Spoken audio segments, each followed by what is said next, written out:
Bonjour à toutes et à tous les amis, je reviens vous saluer aujourd'hui. Bientôt je vais devoir faire une pause, on va devoir faire une pause, on se prépare pour quelque chose de complètement nouveau. Il faut casser ses habitudes, hein, c'est très important, comprendre que bon, il faut pas avoir peur de l'inconnu, il y a toutes sortes de nouvelles choses qui arrivent, qui font partie de l'inconnu. Je vais tirer quelques cartes pour voir un petit peu d'une manière générale pour les chakras. La carte de la journée, c'est le yin. Laissez les choses arriver naturellement, ne soyez pas pressés par rapport à toutes ces choses qui vont arriver de toute manière. Comprendre que sur le théâtre de la vie, tout ça, c'est une illusion, le monde des sens. Bien que ça paraisse très réel, on a choisi de participer, mais c'est la conscience de l'ego qui rend les choses réelles, hein, donc l'esprit mental. Ce que l'on vient faire actuellement, ce qu'on est en train de faire, c'est des guérisons. On est en train de guérir, de lâcher prise sur toutes sortes d'attachements à la troisième dimension. On ne peut pas rentrer dans ce plan. Pour le moment, on est en train d'intégrer la quatrième dimension. Quand on fait face à nos ombres, on est dans la quatrième dimension. Il faut savoir que la lumière intérieure, la guérison qui vient de cette lumière intérieure, ça c'est réel, hein, c'est quelque chose qui nous doit demander la paix, la grâce, à travers, et grâce à de simples pensées, on peut transformer le monde. On s'aperçoit qu'on a beaucoup plus de pouvoir que ce que l'on pense et de pouvoir voir l'esprit divin dans tous les êtres et toutes les choses, hein. C'est vraiment une nouvelle perception, changer des lunettes, changer de bientôt on va pouvoir faire une mise à jour sur toutes ces choses. Moi personnellement, je vais refaire mes dents, mes lunettes, ma garde-robe. Ça va être très agréable, hein, quand même, mais mais enfin, on doit reconnaître nos peurs, on doit reconnaître nos traumatismes, on doit reconnaître nos ombres pour pouvoir les guérir et les transmuter, hein. Faut pas vraiment chercher à y échapper.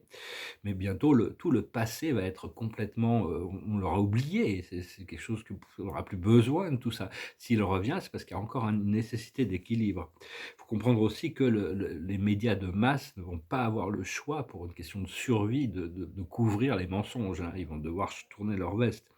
Donc, et tout ça, toute cette élévation de conscience, ça va amener à un grand flash solaire collectif, un éveil collectif, où tout le monde va pouvoir voir sa vérité intérieure, sa lumière intérieure. Mais enfin, on n'a pas besoin d'attendre ça, on doit s'aligner dans le présent avec notre propre lumière. On n'est pas du tout dépendant du collectif en réalité. Parce que quand on est descendu dans les densités, on a pris beaucoup plus de densité que ce qu'on avait l'intention de prendre au départ, hein, et de gérer plus de choses. Mais ça fait de très nombreuses incarnations qu'on se prépare pour ça, à savoir que bon, toutes les âmes ont des plans différents, mais si on se prépare pour l'ascension, on va faire face à toutes nos ombres. Et mais bon, chaque âme se trouve où il doit être, des fois il y a des épreuves, les âmes n'ont pas prévu ces épreuves, mais bon, elles doivent arriver pour pouvoir apprendre une leçon. Concentrez-vous sur l'amour et l'amour seulement, hein, c'est quand même assez important de continuer à cultiver cette connexion avec la source, avec l'essence. Donc voilà, hein, prépare pour le départ. Je ne sais pas encore comment, quand, où, exactement, il y a plein de détails qui m'échappent encore, mais je suis prêt. Alors, je tirais quelques cartes, bon pas les cartes, on peut les tirer de manière beaucoup plus spécifique quand c'est vraiment adressé avec l'intention d'adresser une personne, parce qu'on a tous ces chakras sont des centres d'énergie, on a 7 principaux, ben, on a des centaines de chakras et de centres d'énergie dans notre corps physique et notre corps astral. Seulement bon là, c'est les 7 principaux qui sont alignés sur l'accès vertical du corps physique, qui représente les 7 rayons principaux de lumière. On doit activer les flammes sacrées, hein, laisser les flammes sacrées. Je vais essayer de le faire le plus général possible. Savoir que bon, on peut le faire pour la planète aussi, mais enfin, j'essaye plutôt de le faire avec l'intention d'adresser tous ceux qui vont écouter ces messages. Euh, parce que bon, on est là je vais m'occuper de ma planète, hein, c'est ma planète, c'est votre planète, hein, donc prendre la responsabilité avec vos humains, toutes ces choses-là. Mais il ne faut pas considérer, il faut arrêter de donner du pouvoir à toutes ces forces d'opposition, hein, vraiment, au moins on leur donne de pouvoir, au plus ça va se... Et demain, il y a Pluton qui rentre en Verseau, donc ça devrait vraiment insister dans cette transformation. Ça va prendre des années et des années, hein, c'est très lent, hein, Pluton. Mais alors à la base, c'est vraiment la base, c'est l'énergie de Pluton justement.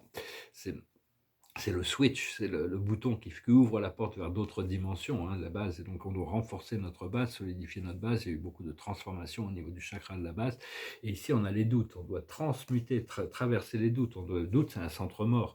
Tant qu'on est dans le doute, les choses sont en attente, hein. Donc, ce qu'il faut, c'est arriver à trouver la justice, l'équilibre, la balance, demander cette justice divine, l'équilibre sur les choses, la vérité, hein. Après ça, au niveau du 2e chakra, qui est au niveau du nombril, un petit peu en dessous du nombril, c'est le chakra de l'harmonisation, de la sexualité, des plans terrestres. C'est dirigé par Saturne, une fois qu'on est dans le monde, quand on est éclairé, hein, parce que les chakras, ils doivent ralentir, ils doivent s'aligner, travailler, demander à vos guides de vous aligner. Ici, on a les choix. Il y a toutes sortes de choix. Des fois, on fait des choix, notre corps du désir nous pousse à faire certains choix, et puis si on est aligné avec notre âme nous réaligne, nous laisse faire ses choix pour voir où ça va, et puis après, il nous réaligne vers quelque chose qui est plus puissant. Alors au niveau du choix, le choix, ça doit être la tempérance, c'est-à-dire rester modéré, rester tempéré, rester équilibré, gardez votre partie lumineuse dominante. Après ça, au niveau du plexus solaire, c'est un chakra très important. On doit vraiment trouver notre pouvoir dans ce plexus solaire. Ici, on a le pardon. C'est très essentiel de se pardonner à soi-même, le passé, et de pardonner aux autres, hein, pour arriver à se libérer des attachements négatifs, des situations qui ont pu nous affecter. Après ça, au niveau du cœur, c'est le 4e chakra. Le 3e chakra, c'est Jupiter, la planète Jupiter qui l'active, hein. Tout ça, c'est quand on est au niveau éclairé, hein. Quand on n'est pas éclairé, on peut être affecté par la lune aussi, dans tous ces chakras ou toutes sortes d'autres influences. Après ça, au niveau du chakra du cœur, c'est le soleil qui l'éclaire, hein. Et ici, on a la réparation. On doit réparer, on doit réintégrer, on doit équilibrer. Après ça, au niveau du 5e chakra, c'est la planète Chiron qui nous montre nos blessures pour pouvoir les guérir, la communication, tout ce qui rentre dans notre corps et ce qui en sort. Et là, on a la clairvoyance.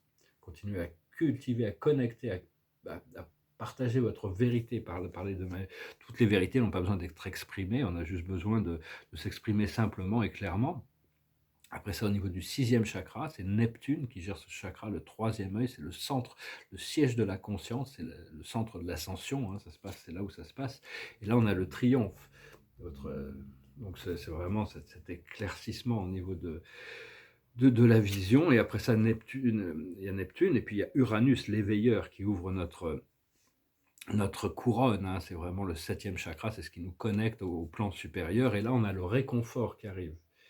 Alors, après ça, au-dessus et en dessous, on est une sorte de tore, quoi. Notre énergie se forme comme un tore. Tout est créé dans des tores, hein. L'univers, tout le samsara, tout l'univers des univers, tout est créé à partir de tores. Et le tore, il est vide au départ, hein, c'est un grand vide. Mais des fois, on peut aussi arriver dans des vides où on n'arrive pas à connecter, on n'entend rien, on ne sent rien. Mais c'est vraiment un signe qu'on se rapproche de quelque chose de complètement nouveau et qu'on est en train d'intégrer des choses. Et donc dans ce tore, on a une étoile terrestre qui est en dessous de nos pieds à 30 centimètres et qui nous connecte avec la planète, avec la mère Terre. Et là, on a la réconciliation, on doit se réconcilier avec nous-mêmes et avec le monde entier.